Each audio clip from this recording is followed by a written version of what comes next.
Mafiorina atrano kosa ny fiara-miasa eo amin'ny ministeran'ny fampianarana teknika sy ny fanofanana arakasa sy ny sampandrarany firenena mikambana momban'ny mponina. Ny vohitra izany nandritra ny fionana teo amin'ny ministra tompon'andraikitra sy ny solotenan'ity fikambanana iraisam-pirenena ity. Vola Ravavy sy Laza Morkany.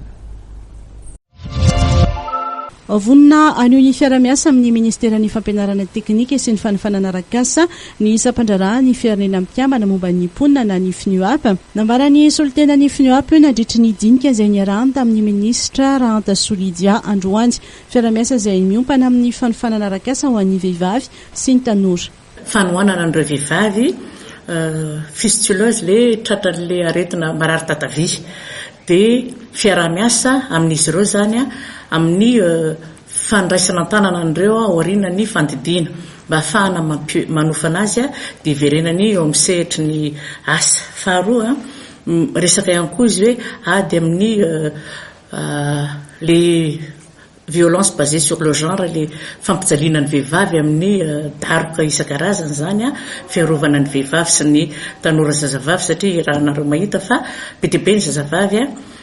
tratran'ilay daroka reny dia miala amin'ny fianarana dia ino mitarika indraindray an'le hoe misy zazavavy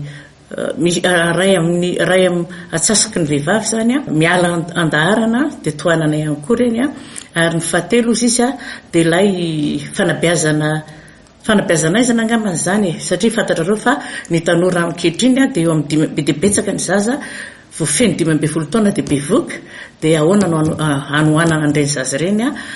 rehefa bevoka izy dia miala andaharana mitsoka amin'ny fianarana dia zay zany fiara-miasa iarahanay manao eto na izany tsy zany ara misy ihany koa fanohanana ny tanora eo anivon'ny maison des jeunes formation professionnelle ary ny asa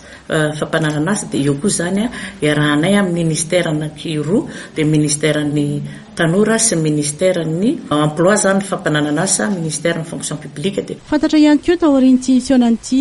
ny Ambovombe Androy no ankalazana ny andro maneran-tany ho an'ny tanora ny 12 aogositra izao ary isy ny hetsika iarahan'ny ministèren'ny fampianarana teknika sy ny fanofanana arakasa ary ny sampandrarany firenena mikambana momba ny mponina mandritio.